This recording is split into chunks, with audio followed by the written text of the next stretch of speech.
اليوم رح نحضر احنا مع بعض وصفة هي ترند الفترة هاي بما يسمى نيويورك ستايل كروسان او الكروسان الدائري، مسمياته كتيرة، بس رح نتفق احنا نحضرها بطريقة وبتكنيك بيتي مش مثل طريقة الكروسان الاحترافية. حضرنا العجينة بتركها تقريبا ساعة زمن، بدخلها على الثلاجة 4 ساعات، بعدين بقطع العجينة عندي 14 قطعة بنفس الحجم، بفردهم بشكل دائري، بفرد بين الطبقات زبدة تكون بحرارة الغرفة تقريبا 20 جرام بين كل طبقة والتانية.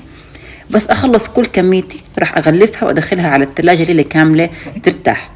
هلا تاني يوم بنرجع إحنا لعجينتنا، راح نفردها لمستطيل، طبعا كل القياسات اللي بدكم إياها وكل التفاصيل بتلاقوها عندكم تحت الفيديو. راح أطويها بالشكل هذا بعد ما أفردها على مستطيل، وبدخلها نص ساعة على الثلاجة.